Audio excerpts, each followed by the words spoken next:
जो पेड़ पौधे हमें एकदम स्थिर दिखते हैं ना, असल में ये कुदरत के सबसे बेहतरीन इंजीनियर हैं। सोचिए, ये ग्रेविटी को मात देते हैं, सूरज की रोशनी को सीधे खाने में बदल देते हैं। तो चलिए, आज पौधों के अंदर छिपे इन सुपर हाईवे के राज से पर्दा उठाते हैं। अब ये सवाल सच में दिमाग घुमा देता है कि नहीं? सोच कर देखिए, एक 30 मंजिला ऊंचा पेड़ जिसके पास कोई दिल नहीं, कोई मोटर नहीं, वो सैकड़ों फीट ऊपर पानी कैसे खींच लेता है और फिर जो खाना उसने बनाया उसे वापस अपनी जड़ों तक कैसे पहुंचाता है। ये वाकई एक इंजीनियरिंग का करिश्मा है और आज हम इसी को समझने वाले हैं। तो चलिए, कहानी शुरू करते हैं पानी की एक नन्ही सी बूंद से। हम इसके साथ चलेंगे, देखेंगे कि यह कैसे मिट्टी की गहराइयों से निकलकर पेड़ की सबसे ऊंची पत्ती तक पहुंचती है और फिर वापस आसमान में। यह कुदरत का एक ऐसा चक्र है जो सच में कमाल का है। तो भाई, ये सब शुरू कैसे होता है? ये सब शुरू होता है जड़ों की दुनिया में एक प्रोसेस से जिसे कहते हैं ऑस्मोसिस। इसको ऐसे समझते हैं, मान लीजिए जड़ के अंदर नमक यानी सॉल्ट्स की मात्रा ज्यादा है और बाहर मिट्टी के पानी में कम।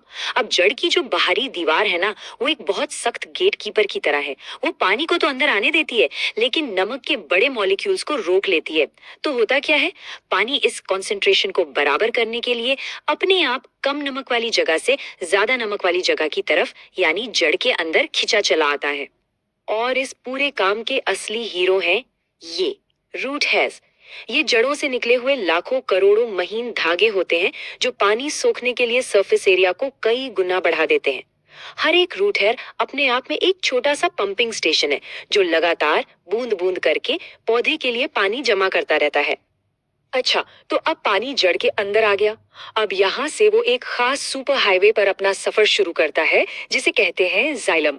जाइलम को आप लाखों पतले पतले पाइप्स का एक नेटवर्क समझ सकते हैं जो जड़ से लेकर हर एक पत्ती तक फैला हुआ है। और जानते हैं सबसे हैरान करने वाली बात क्या है? ये सारे पाइप्स मरी हुई यानी कि नॉन लिविंग सेल से बने हैं। मतलब ये कोई जिंदा सिस्टम नहीं है, बल्कि पूरी तरह से फिजिक्स के नियमों पर चलने वाला एक जबरदस्त प्लम्बिंग सिस्टम है। तो सवाल ये उठता है कि ये खिंचाव आता कहाँ से है?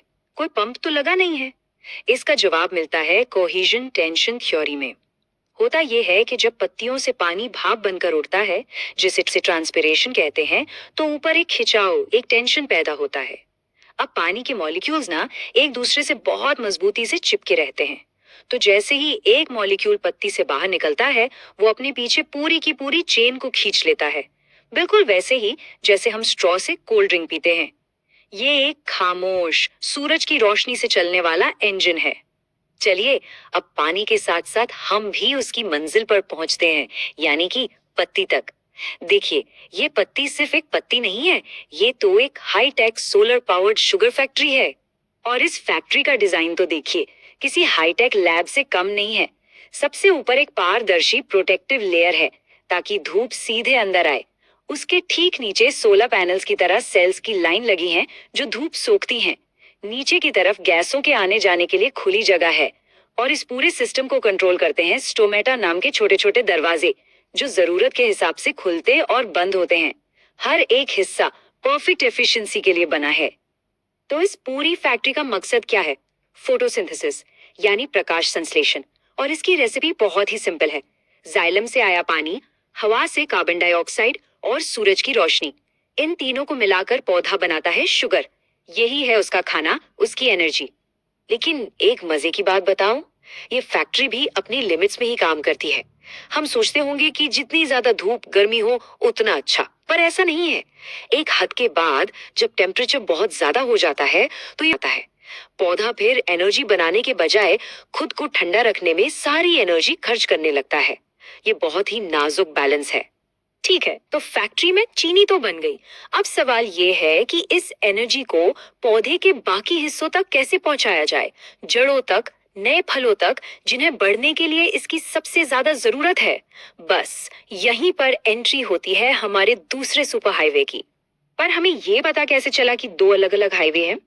कुछ बहुत ही आसान से एक्सपेरिमेंट से साइंटिस्ट ने देखा कि अगर आप पेड़ के तने की सिर्फ बाहरी छाल हटा दें जहां फ्लोएम होता है, तो खाने का फ्लो नीचे की तरफ रुक जाता है, जबकि जाइलम से पानी ऊपर जाता रहता है।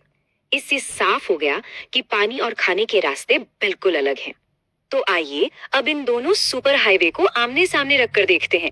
एक तरफ है जाइलम, ये मरे हुए सेल से बना है। इसका काम सिर्फ पानी को नीचे से ऊपर खींचना है। ये एक पैसिव सिस्टम है, मतलब इसमें कोई एनर्जी नहीं लगती। दूसरी तरफ है फ्लोएम, ये जिंदा सेल से बना है और खाने को यानी शुगर को जरूरत के हिसाब से ऊपर नीचे कहीं भी भेज सकता है। और ये एक एक्टिव सिस्टम है, इसमें पौधे की एनर्जी खर्च होती है। सीधी सी बात, एक खिंचाव से काम करता है तो दूसरा धक्के से। अब फ्लोएम की दिशा समझने के लिए दो शब्द समझने जरूरी है, सोर्स और सिंक। सोर्स मतलब जहां खाना बन रहा है, जैसे कि पत्तियां, और सिंक मतलब जहां उस खाने की जरूरत है, जैसे कि कोई नया फल या बढ़ती हुई जड़ें। तो फ्लोएम हमेशा सोर्स से सिंक की तरफ खाना पहुंचाता है। सिंपल। तो ये धक्का या प्रेशर आता कहाँ से है? इसे कहते हैं प्रेशर फ्लो मॉडल। सोचिए, जब पत्तियों में यानी सोर्स में खूब सारी चीनी बन जाती है तो वो फ्लोएम के पाइप में लोड हो जाती है। अब ये जो मीठा घोल बना है, ये अपने बगल वाले पाइप यानी जाइलम से पानी को अपनी तरफ खींचता है, बिल्कुल वैसे ही जैसे गाढ़ी चाशनी पानी सोख लेती है। इससे फ्लोएम के अंदर जबरदस्त प्रेशर बन जाता है और यही प्रेशर इस मीठे घोल को उन जगहों की तरफ धकेलता है जहां प्रेशर कम है, यानी सिंक की तरफ। तो अब आप समझ गए होंगे कि सबसे बड़ा फर्क क्या है। जाइलम से पानी का ट्रांसपोर्ट पैसिव है, कोई एनर्जी नहीं लगती, ये बस फिजिकल फोर्सेस की वजह से होता है। लेकिन फ्लोएम में खाने का ट्रांसपोर्ट एक्टिव है। पौधे को बकायदा एटीपी यानी एनर्जी खर्च करनी पड़ती है ताकि शुगर को सही जगह पर लोड किया जा सके। ये एक तरह का सोचा समझा इन्वेस्टमेंट है ताकि एनर्जी ठीक वहीं पहुंचे जहां उसकी सबसे ज्यादा जरूरत है। तो अब पूरी तस्वीर को एक साथ देखते हैं। ये दोनों सिस्टम अलग थलग काम नहीं करते, बिल्कुल नहीं, बल्कि ये एक दूसरे से जुड़े हुए एक कमाल के सिस्टम का हिस्सा हैं। और ये तालमेल सच में देखने लायक है। देखिए, जाइलम से पानी निकलकर फ्लोएम में जाता है ताकि वहां प्रेशर बन सके और खाना आगे बढ़े। और फिर जैसे ही खाना सिंक पर डिलीवर हो जाता है, वही पानी फ्लोएम से निकलकर वापस जाइलम में लौट आता है अपनी ऊपर की यात्रा जारी रखने के लिए। ये एक लगातार चलने वाला, खुद को रेगुलेट करने वाला सर्कुलेटरी सिस्टम है। कितना शानदार है।